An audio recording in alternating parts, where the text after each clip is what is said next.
Hello कीर्ति, आपकी class कौन सी है बेटा?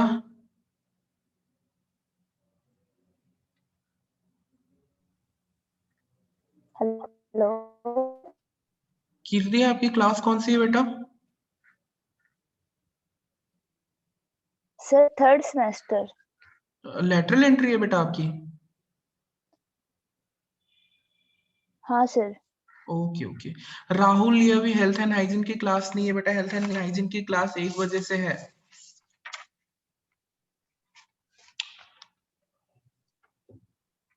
सर मैं तो थर्ड सेमेस्टर में हूँ ना, सेकंड ईयर। हाँ हाँ हाँ, मतलब अरे किसी और ने भी क्लास ज्वाइन कर लिया था तो मैं उसको बोल रहा था बेटा, आपको नहीं बोल रहा था।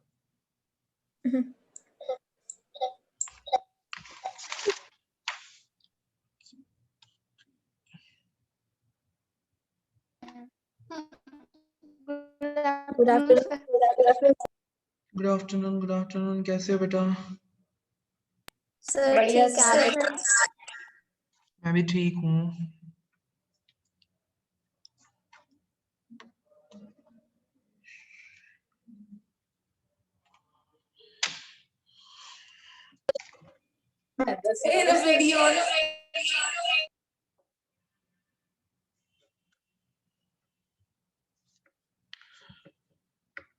कल की क्लास में कौन कौन था? कल की क्लास में आप लोग नहीं थे शायद कल की क्लास में, है ना? Yes sir. चलो कीर्ति, आपकी फर्स्ट क्लास है बेटा?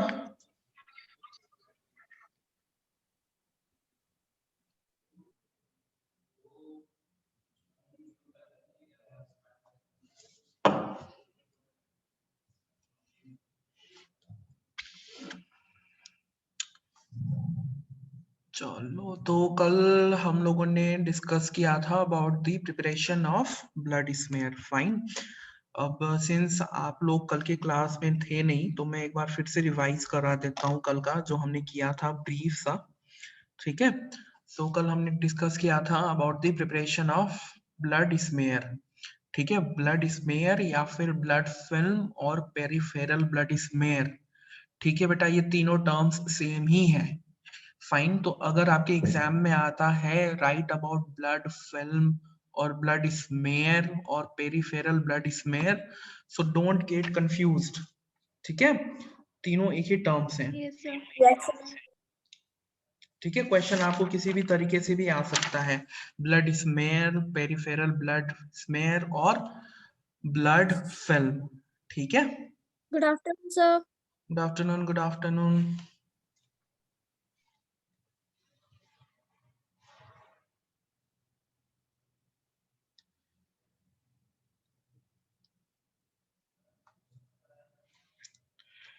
ठीक है, सो मैं क्या बोल रहा था कि पेरिफेरल ब्लड स्मेयर और ब्लड फिल्म और ब्लड स्मेयर बात एक ही है। ठीक है।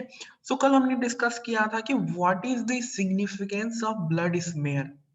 ठीक है, कि ब्लड स्मेयर हम लोग प्रिपेयर क्यों करते हैं, व्हाट इज इट्स सिग्निफिकेंस, आखिर व्हाई। ठीक है। तो कोमल, आप बताओ बेटा, कल की क्लास में आप थे, सो आप बताओ कि why do we prepare blood smear.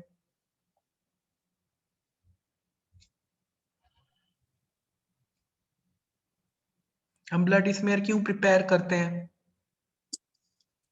जैसे बताओ, कल की क्लास में बताया था मैंने आपको। अगर कुछ याद हो तो, या कुछ याद नहीं है?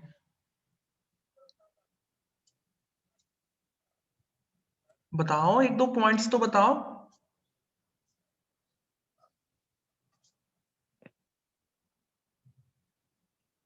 कुछ भी याद नहीं है कल के क्लास का? सर याद है। हाँ तो बताओ फिर, अगर याद है तो थोड़ा सा तो बताओ, चलो उसके बाद मैं बताऊंगा।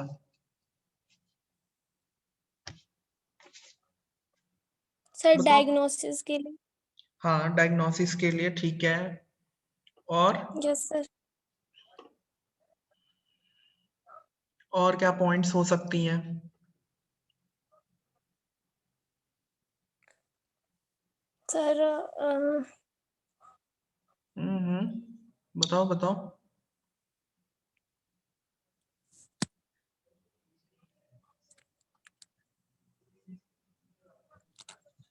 Good afternoon sir. Good afternoon Pooja, कैसे हो बेटा? मैं बढ़िया सर, आप कैसे हैं? मैं भी ठीक हूँ। जल्दी बताओ कोमल, क्या क्या यस पॉइंट्स थे? जल्दी बताओ, जल्दी।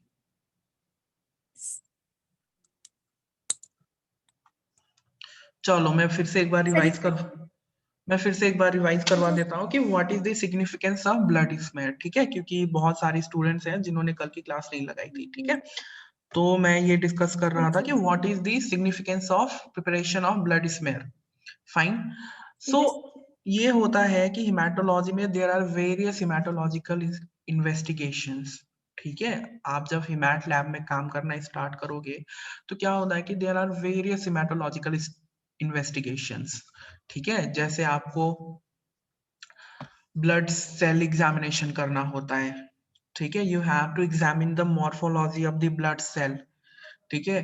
कि ब्लड का जो सेल है, ठीक है, जो ब्लड सेल्स हैं, वेदर दे आर नॉर्मल और अबनॉर्मल, ठीक है? नॉर्मल कंडीशन में है या नहीं है, अब नॉर्मल कंडीशन में मतलब कितना छोटा हो गया, कितना बड़ा हो गया, ठीक है? क्या क्या चेंजेस हैं सेलुलर मॉर्फोलॉजी के, वो सारी आपको वो करनी होती है, नोट आउट करनी होती है। सिमिलरली आप लोगों ने डीएलसी का नाम सुना है ना? डिफरेंशियल ल्यूकोसाइट काउंट जिसे हम बोलते हैं, ठीक है? तो डीएलसी के लिए सर भी आपको ब्लड स्मेयर प्रिपेयर करना होता है। आपको neutrophils, eosinophil, basophil, lymphocyte and monocyte, इन पांचों सेल्स को इंडिविजुअली देखना होता है। न्यूट्रोफिल काउंट कितना है, लिम्फोसाइट काउंट कितना है, मोनोसाइट काउंट कितना है, बेसोफिल काउंट कितना है, इओसिनोफिल की काउंट कितनी है। तो ये जो सेल काउंटिंग्स हैं, इसके लिए भी हमें ब्लड स्मेयर प्रिपेयर करना होता है, ठीक है? सिमिलरली जो हमारी डिसऑर्डर्स होती हैं, various disorders, haematological disorders like your anaemia, ठीक यस है? सर एनीमिया के केस में क्या हो जाता है, जो आपकी रेड सेल्स होती हैं, जो हमारी रेड ब्लड सेल्स होती हैं, उनकी मॉर्फोलॉजी में चेंजेस आ जाती हैं। जो हमारा रेड ब्लड सेल होता है वो तो या तो बहुत छोटा हो जाएगा या तो बहुत बड़ा हो जाएगा, ठीक है? या फिर उसमें उसकी शेप ही चेंज हो जाती है ना? आप लोगों ने आपने सिकल सेल एनीमिया का नाम सुना है? Yes sir sickle cell anaemia में क्या हो जाती है, जो हमारी रेड सेल्स होती हैं, जो हमारी आरबीसीज होती हैं, they are shaped as crescent moon appearance, ठीक है? या फिर शिकल शेप्ड हो जाती है, जिसको हम बोलते हैं क्रिशिएंट मून अपीयरेंस, ठीक है? उस टाइप की हो जाती है, ठीक? सिमिलरली एक और होता है थैलीसीमिया, ठीक है? फाइन। तो उन सारे केसेस में क्या हो जाता है कि जो हमारी रेड ब्लड सेल्स होती हैं, उसकी मॉर्फोलॉजी चेंज हो जाती है। तो मॉर्फोलॉजी चेंज हो रही है, वो कैसे देखोगे? जब आप माइक्रोस्कोप में देखोगे तभी जाके तो आपको दिखेगा कि हाँ, कि आरबीसी की शेप चेंज हो गई है ना? तो उसके लिए भी क्या, blood films, blood smear prepare करनी होती है। सिमिलरली जो हमारी ब्लड पैरासाइट्स होती हैं, लाइक मलेरिया, ठीक है? जो मलेरियल पैरासाइट, जो हमारा प्लाज्मोडियम वाइवैक्स, जो मलेरिया कॉज करती है, उसकी एग्जामिनेशन के लिए भी we have to prepare blood smear. So there is so much of significance for the preparation of blood smear, ठीक है? एंड एक अच्छे टेक्नीशियन की पहचान यही होती है, एक तो उसका हाथ सैंपल कलेक्शन में बिल्कुल साफ होता है, ठीक है? उसको सैंपल कलेक्शन बिल्कुल प्रॉपरली आती है। एंड सेकेंड मोस्ट, कि जो उसका ब्लड फिल्म होता है, जो वो ब्लड फिल्म प्रिपेयर करता है, वो बहुत गुड क्वालिटी की होती है। सो दो मेन फीचर्स होती हैं एक अच्छे टेक्नीशियन की, एक तो सैंपल कलेक्शन अच्छी तरीके से आना चाहिए एंड दूसरा उसको ब्लड स्मेयर प्रिपरेशन भी अच्छी तरीके से आना चाहिए। ठीक है, क्योंकि there are basic features of blood smear, ठीक, जो कि होना चाहिए। ठीक है, तो कल हमने डिस्कस किया था about the preparation of thick smear. कल हमने डिस्कस किया था preparation of thick smear because the blood smear it is of two type. ठीक है बेटा, सुन लो जो कल नहीं आए थे। ठीक है, जो हमारी ब्लड स्मेयर होती है वो दो टाइप की होती है, एक तो थिक स्मेयर और दूसरा होता है थिन स्मेयर। ठीक है, जो थिक स्मेयर होती है it is for the investigation of blood parasites. Fine, thick smear is prepared for the investigation of blood parasites like malaria। ठीक है, एंड जो thin smear होती है it is prepared for the routine hematological investigations। समझ में आया सबको difference between thick smear and thin smear? Yes sir. Repeat कर दो कोमल, आप लोगों को समझ में आया? सर, एक बार रिपीट कर दो। जो थिक स्मेयर होती है it is prepared for the investigation of blood parasites like malaria. ठीक है, यस सर। और जो थिन स्मेयर होती है बेटा it is prepared for the routine haematological investigations. ठीक है, लाइक योर डीएलसी। ठीक है, जो डीएलसी होती है उसके लिए हम प्रिपेयर करते हैं थिन स्मेयर। बट अगर आपको किसी ने टेस्ट दिया कि ये PBS for malarial parasite then you have to prepare thick smear. ठीक है, कीर्ति Yes. आपको समझ में आ रहा है बेटा? कीर्ति यहाँ तक क्लियर है बेटा? Yes sir. शालिनी, वर्षा, आप सबको समझ में आ रहा है ब्लड स्मेयर? यहाँ तक पॉइंट्स क्लियर है बेटा? Yes sir. Yes sir, clear. चलो आगे बढ़ते हैं। सो मैंने कल दिखाया था आप लोगों को what are the qualities of good blood smear. ठीक है, जो हमारा ब्लड स्मेयर, जो गुड ब्लड स्मेयर होना चाहिए it should be of tongue shaped. ठीक है, जो हमारी गुड ब्लड स्मेयर होनी चाहिए ये कैसी शेप की होनी चाहिए? टंग शेप की होनी चाहिए। शेप। ठीक है, एंड इसमें कोई भी आपका होल्स वगैरह वो सब नहीं होने चाहिए। ठीक है, मेरे को कीर्ति म्यूट कर लो बेटा अगर आपको बात करनी है तो।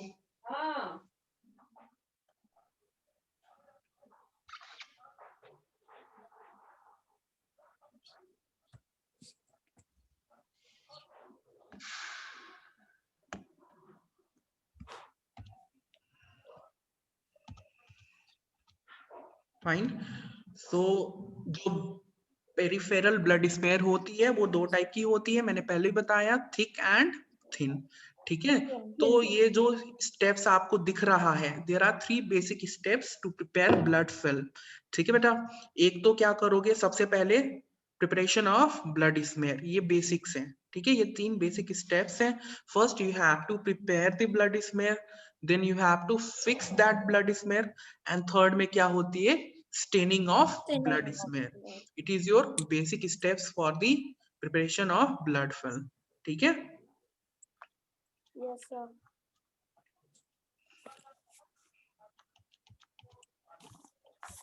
हाँ। सो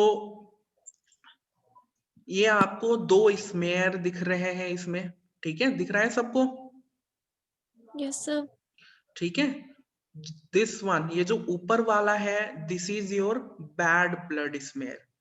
ठीक है, इसकी अगर आप स्टेनिंग करोगे तो इसमें आपके सेल्स नजर नहीं आएंगे। ठीक है, इसमें सेल काउंटिंग नहीं हो सकती है। बट दिस वन, ये जो नीचे वाला है it is your good blood smear. ठीक है, जो ये नीचे वाला है ये एक अच्छे क्वालिटी की ब्लड स्मेयर है। ठीक है, तो can you see the shape, tongue shape देखो ऐसे। Yes sir. Yes sir. ठीक है, तो आपकी जो स्मेयर होनी चाहिए वो कैसी होनी चाहिए? टंग शेप होनी चाहिए। ऐसी नहीं होनी चाहिए, ठीक है। Yes sir. जो आपकी स्मेयर होती है, जो आपकी ब्लड स्मेयर होती है, it should not cover the entire area of the slide, ठीक है। A good blood smear should not cover the entire area of the slide. ये वाली स्मेयर देखो, ठीक है, इसने देखो कितने कम सरफेस एरिया में ये ब्लड स्मेयर है ना। बट दिस वन, ये तो पूरे स्लाइड में ही स्प्रेड हो गया है, ठीक है। तो ऐसा नहीं होना चाहिए, फाइन। सिमिलरली जो हमारी स्मेयर होती है, इट शुड बी स्मूथ। इसकी जो अपीयरेंस होनी चाहिए वो स्मूथ होनी चाहिए, इसमें ना ही किसी टाइप के होल्स होने चाहिए, ठीक है। बट ये वाला देखो, जो हमारी बैड ब्लड स्मेयर है, उसमें क्या है, एक तो इसने पूरे इंटायर सरफेस एरिया को कवर कर दिया है, एंड इसकी अपीयरेंस देखो, it is not smooth, fine. और इधर देखो होल्स भी हैं बहुत सारे, दिख रहा है। Yes sir. ऐसा नहीं होना चाहिए, ठीक है। Your blood smear should be of this type, ठीक है। वैसे तो ये प्रैक्टिस करने से बनेगी, बट स्टार्टिंग में तो चलो सबका खराब ही बनता है, ठीक है। स्टार्टिंग में किसी की भी जो ब्लड स्मेयर होती है वो परफेक्ट नहीं बनता, बट आप प्रैक्टिस करते रहोगे तब जाके आपकी स्मेयर जो है वो अच्छी बननी स्टार्ट होती है, ठीक है। तो स्टार्टिंग में no problem, but during the course of time क्या होना चाहिए, आपकी जो स्मेयर होनी चाहिए वो इस टाइप की होनी चाहिए, ठीक है। तो मैंने कल भी बताया था what are the qualities of good blood smear, ठीक है। So the qualities are, it should not cover the entire surface area of the slide, similarly it should have smooth and even appearance, and it should be free from any type of waves and holes. Clear? Yes, sir. Yes यहाँ sir. तक points clear है सबको? Yes, sir. चलो, Yes, sir. Okay okay. तो कल मैंने discuss किया था थिक ब्लड फिल्म के बारे में, ठीक है।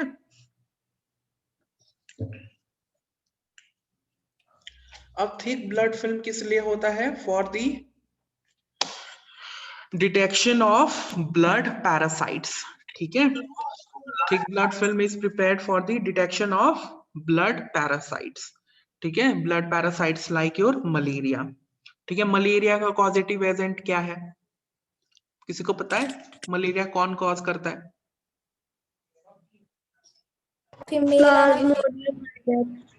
प्लाज्मोडियम वाइवैक्स, ठीक है। हाँ, तो अब प्रोसीजर क्या है for the preparation of thick blood smear, ठीक है। क्या करना है, आपने एक लार्ज ड्रॉप ऑफ ब्लड लेना है एंड इसको कहाँ पे रख देना है, it should be placed in the centre of a clean glass slide, ठीक है। एक क्लीन ग्लास स्लाइड लेना है, ठीक है। वैसे तो बोलते हैं grease free clean glass slide, ठीक है। The term is grease free clean glass slide लेनी है, ठीक है। फिर आपने क्या करना है, उसके सेंटर में you have to place a large drop of blood, ठीक है।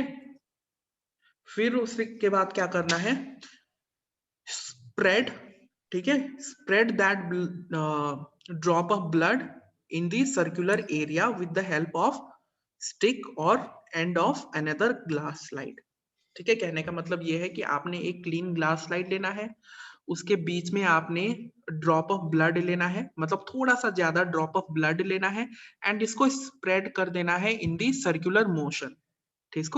इसको सर्कुलर मोशन में इसको स्प्रेड कर देना है, फिर इसको सूखने देना है, ड्राई इट, एंड फिर जाके इसकी क्या होती है, स्टेनिंग होती है। Clear? This is the procedure sir. For the preparation of thick blood smear. Any doubt किसी को? No sir. No. समझ में आया कैसे प्रिपेयर करते हैं हम लोग thick blood smear, Yes Yes, sir. sir. और किस लिए प्रिपेयर करते हैं ये भी समझ में आया आप लोगों को? Yes, sir. Yes sir. अब हम डिस्कस करेंगे थिन ब्लड स्मेयर, ठीक है। थिन ब्लड स्मेयर किस तरीके से प्रिपेयर करते हैं, फाइन। सो अब जो हमारी थिन ब्लड स्मेयर होती है,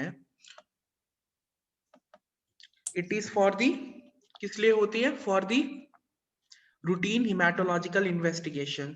ठीक है, थिन ब्लड स्मेयर किसके लिए होती है? For the routine lab, routine haematological investigations. ठीक है, रूटीन हिमेटोलॉजिकल इन्वेस्टिगेशंस में बेसिकली क्या क्या होती हैं आपकी?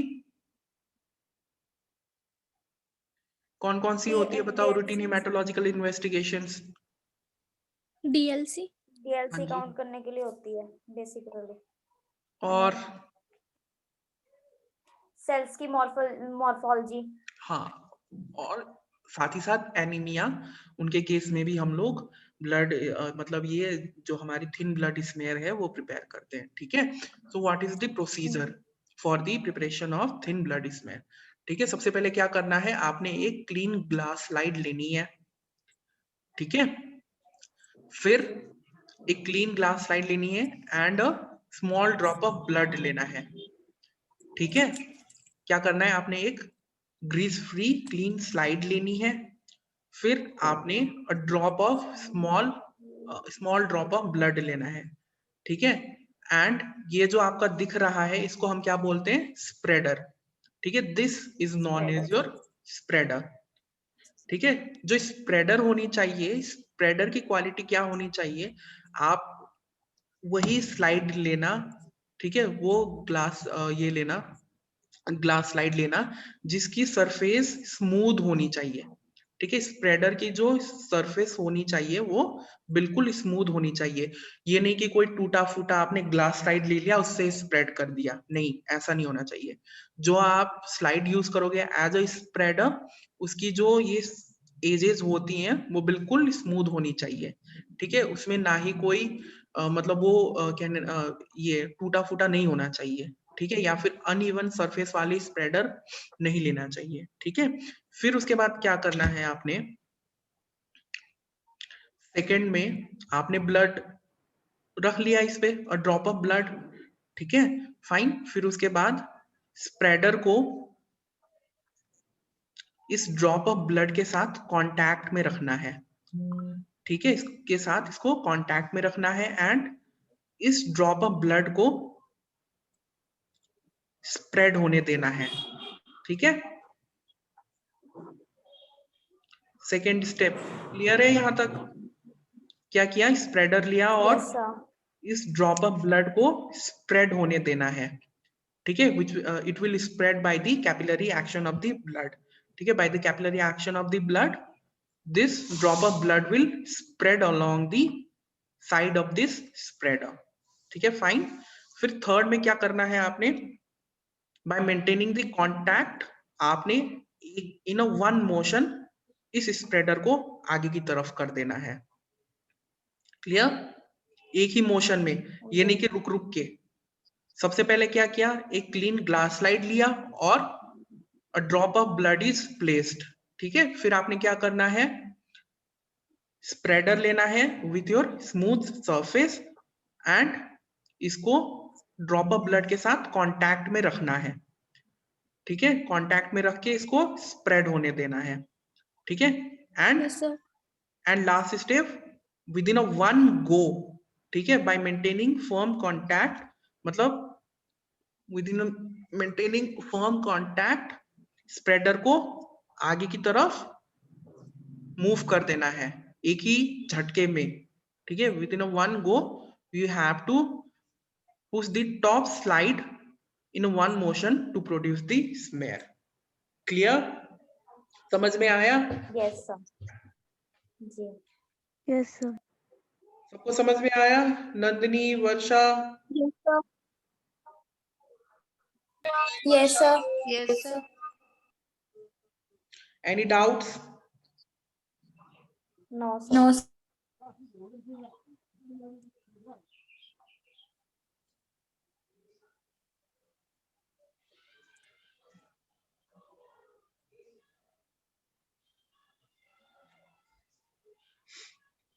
चलो,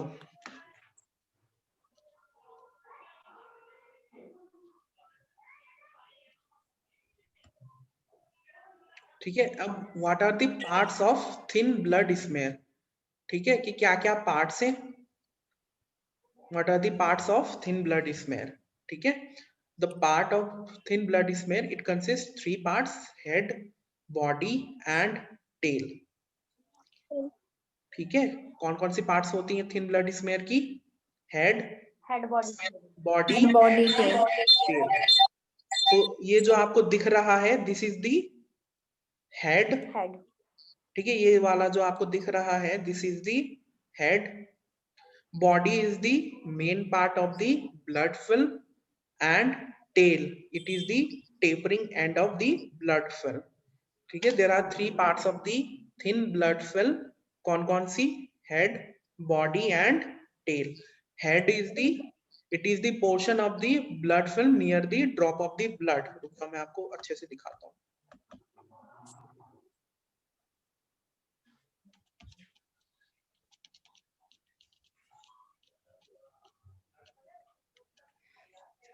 ये दिख रहा है, दिस इज दी जी, हेड.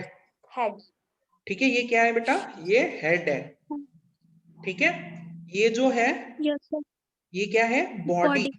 Body. ठीक है, ये हेड है. This is the body of the thin blood film and this one is the tail. ठीक है, Yes, sir. ये क्या है? हेड है. This one is the body and this one is the tail of the blood film. Blood ठीक है, film. और जो हमारी जो सेल्स होती है बेटा, वो कहाँ पे विजिबल होंगी? हमको विजिबल टेल होंगी पे, बॉडी पे. बॉडी पे. मेनली द ब्लड सेल्स जो होती है वो कहाँ पे हम एग्जामिन करते हैं? बॉडी पे. ठीक है, Yes, sir.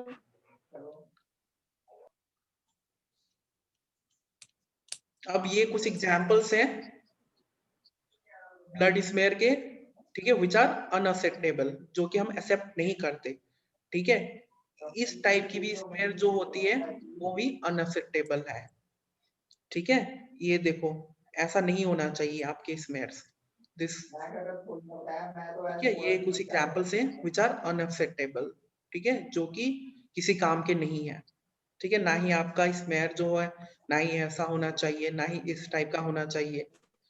ठीक है, ना ही इस टाइप का होना चाहिए. ठीक है, अब what are the causes of poor smear? Means what can be the causes of unacceptable blood smears? Fine. तो एक तो हो गया आपका कोल्ड एग्लूटिनिन. ठीक है, सिमिलरली अगर आपका सैंपल जो है लाइपेमिक हो गया तो भी आपका स्मेयर अच्छा प्रिपेयर नहीं होगा. ठीक, अगर आपका रोलेक्स फॉर्मेशन हो गया तब भी आपके स्मेयर अच्छे नहीं होते. ठीक है, अगर आप ब्लड सैंपल को प्रॉपर टेम्परेचर में स्टोर करके नहीं रखते तब भी आपका स्मेयर क्या हो जाएगा? खराब हो जाएगा. ठीक है, so this are your common causes of poor smear. ठीक है, एक तो आपका टेम्परेचर इश्यू है. ठीक है, अगर आपका टेम्परेचर वेरी कर रहा है तब भी आपके स्मेयर अच्छे से प्रिपेयर नहीं होंगे.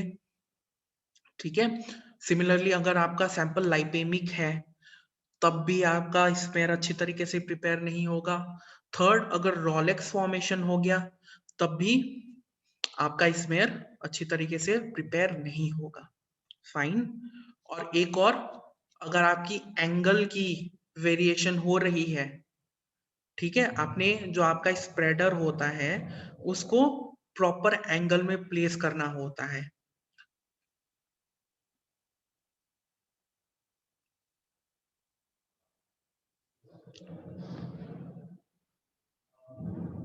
ठीक है, आपका जो स्प्रेडर होता है वो प्रॉपर एंगल में प्लेस्ड होना चाहिए.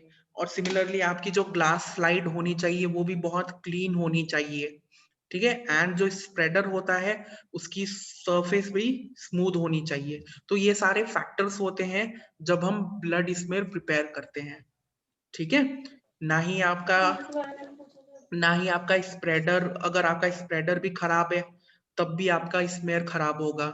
ठीक है, अगर आपका स्प्रेडर का एंगल ज्यादा या कम है तब भी आपका क्या होगा? स्मेयर खराब होगा. ठीक है, अगर आपका सैंपल लाइपेमिक है तब भी आपके स्मेयर खराब होंगे। तो ये सारी पॉइंट्स को हमें कंसीडर करना होता है while preparing blood smear. Fine, समझ में आया Yes, sir.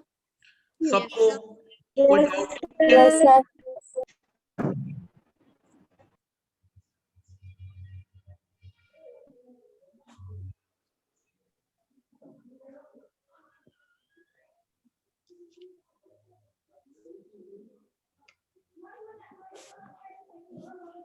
सबको समझ में आया how to prepare thin blood smear and thick blood smear?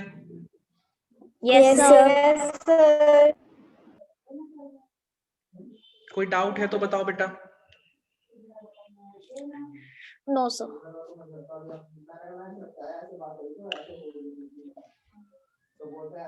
चलो, और कल मैंने एक क्वेश्चन दिया था circulating Yes, sir. Circulating anticoagulants, ठीक है? जी सर।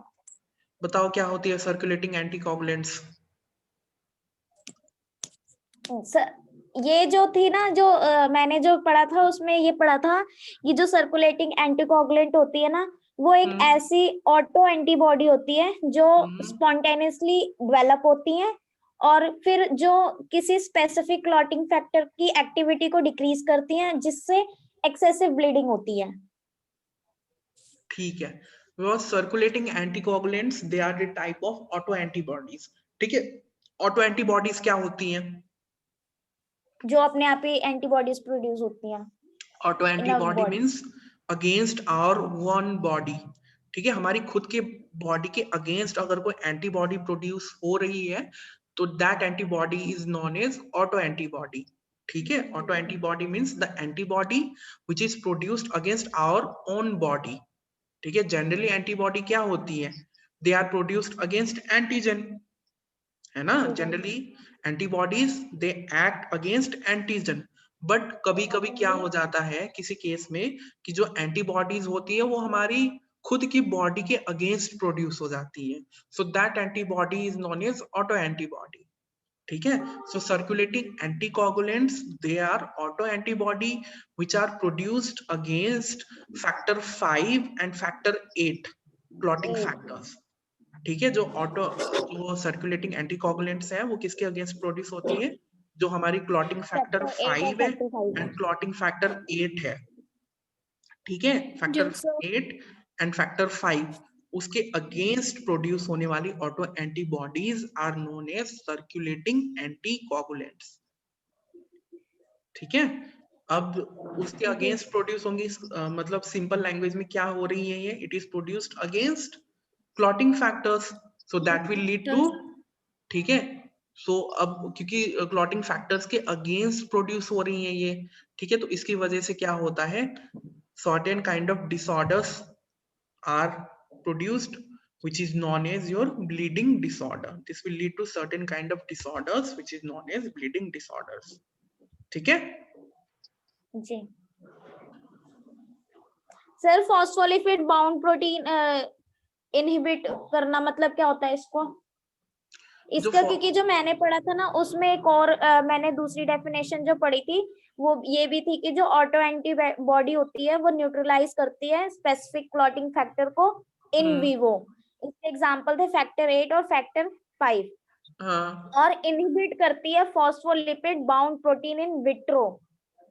फॉस्फोलिपिड तो ये इनहिबिट फॉस्फोलिपिड बाउंड समझ नहीं आया मुझे। ये जो देखो जो क्लॉटिंग फैक्टर्स होती है ना बेटा, वो फॉस्फोलिपिड से बाउंड होती है।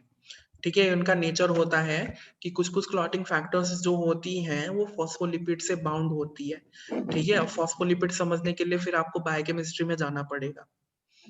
ठीक है, मतलब फॉस्फोलिपिड बाउंड की वजह से फॉस्फोलिपिड बाउंड मतलब they are attached with phospholipid means उनकी एक्टिविटी के लिए फॉस्फोलिपिड चाहिए होता है। ठीक है, without phospholipid they can not exhibit their functions. जी ठीक है, तो फॉस्फोलिपिड बाउंड का मतलब यही होता है। Okay sir. और एक और पॉइंट, अगर आप लोग YouTube देखते हो, ठीक है, तो YouTube में सर्च करना प्रिपरेशन ऑफ ब्लड स्मेयर। ठीक है, तो उससे भी आपको, अगर आप ऑनलाइन वीडियोस भी देखोगे ना, तो उससे भी आपको काफी सारी चीजें जो है ना वो नॉलेज में आएंगी। ठीक है, क्योंकि मैंने पहले भी बताया है, जो कलेक्शन ऑफ ब्लड है and preparation of blood film, ये दोनों प्रैक्टिकल पोर्शन है। ठीक है, थ्योरी में आप बस इनकी नॉलेज, आप बस इसकी जो प्रोसीजर है बस उसको याद रख सकते हो, बट इसको प्रिपेयर करने के लिए आपको प्रैक्टिकल्स करना होता है। ठीक है, तो अभी तो प्रैक्टिकल्स पॉसिबल है नहीं। ठीक है, तो तब तक आप लोग ऑनलाइन वीडियोस देख लो कि किस तरीके से ब्लड कलेक्शन की जाती है एंड किस तरीके से स्मेयर को प्रिपेयर किया जाता है। ठीक है, क्योंकि ये सारी चीजें जब आप खुद करोगे ना प्रैक्टिकली, या फिर खुद परफॉर्म करना स्टार्ट करोगे, तब आपको आएंगी, एंड ये लाइफ लॉन्ग काम भी आएंगी आप लोगों की। ठीक है, तो ऑनलाइन वीडियोस देखा करो। ठीक है, ऑनलाइन वीडियोस देखा करो, उसमें आप लोगों को काफी मदद मिल जाएगी। ठीक है, उससे आप लोगों को Yes. एक आइडिया मिल जाएगा कि किस तरीके से प्रिपेयर हो रहा है। क्योंकि यार देखो, सीधी सी बात है, थ्योरी एक बात है ना, एंड प्रैक्टिकल एक बात है, और ये सारी आपकी प्रैक्टिकल नॉलेज है, you should know it practically. ठीक है, जब तक आप खुद परफॉर्म नहीं करोगे तब तक आप लोगों को समझ में नहीं आएंगी चीजें। तो अभी के लिए आप ट्राई करो कि ऑनलाइन वीडियोस देखा करो ज्यादा से ज्यादा about the collection of blood. ठीक है, ब्लड कलेक्शन और प्रिपरेशन ऑफ ब्लड स्मेयर, ये आप वीडियोस देखा करो, ट्यूटोरियल्स देखा करो इनके। ठीक है, जी। और अगर हो सके तो कोई, अगर आपका कोई फैमिली मेंबर हो तो उसके ऊपर ना ब्लड कलेक्शन की वो ट्राई मार लिया करो, कुछ नहीं होता, सीख लिया करो। किसी अपने फैमिली मेंबर को पकड़ के ऐसे ही सीख लिया करो, मतलब आराम से वो करना, ये नहीं कि एकदम से तुमने वो कर दिया।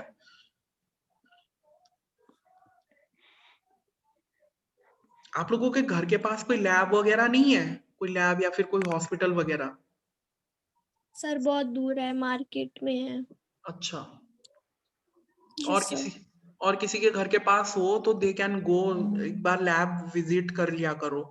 ठीक है, देख लिया करो कि किस तरीके से ब्लड कलेक्शन हो रहा है, किस तरीके से ये ब्लड मेरे फिल्म्स। घर के पास तो पीजीआई हॉस्पिटल है सर। हाँ, तो चले जाना पीजीआई के लैब में, पेशेंट बन के ही चले जाना, क्या जाता है। हाँ जी। ऐसे ही चीजों को ना सीखना पड़ता है।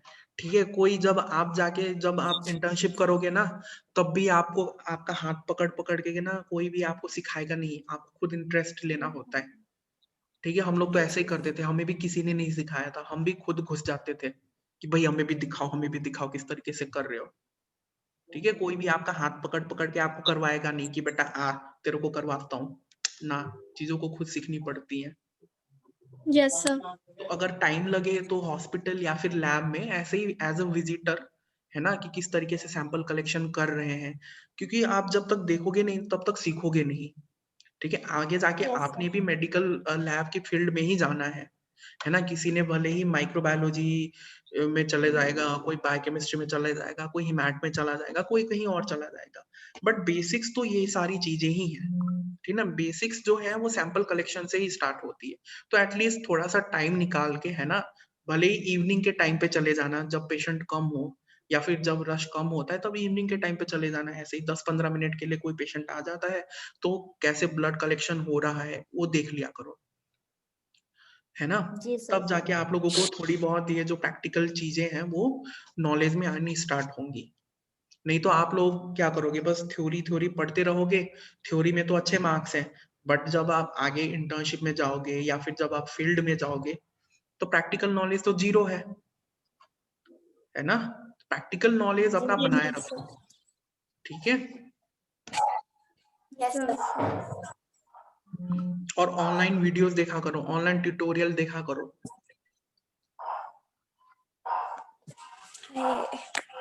ये छोटी छोटी चीजें होती हैं जिसकी वजह से आप बहुत सारी नॉलेज भी गेन कर सकते हो। ठीक है, तो फ्री बैठने से बेटर है 1 घंटा निकाल के, आधा घंटा निकाल के लैब विजिट कर लिया करो। ठीक है, वैसे तो जब अगर सिचुएशन नॉर्मल होंगी, मैं खुद ट्राई करूंगा आप लोगों को हॉस्पिटल्स विजिट करवाने की। ठीक है, लैब विजिट करवाने की आई विल मतलब मैं पूरी कोशिश करूंगा। मैंने जहां से पास आउट किया हुआ है वहां पे मैं बात करके आप लोगों की हॉस्पिटल विजिट्स वगैरह अरेंज करने की कोशिश करूंगा। ठीक है, लेकिन तब तक आप लोग भी थोड़ा बहुत अपने साइड से लैब या फिर हॉस्पिटल्स, अगर वो भी पॉसिबल नहीं है तो ऑनलाइन वीडियोस देखा करो और चीजों को। सर कॉलेज कब तक खुलेंगे? कॉलेज पता नहीं मुझे, अभी कोई नोटिस नहीं है कॉलेज खुलने की।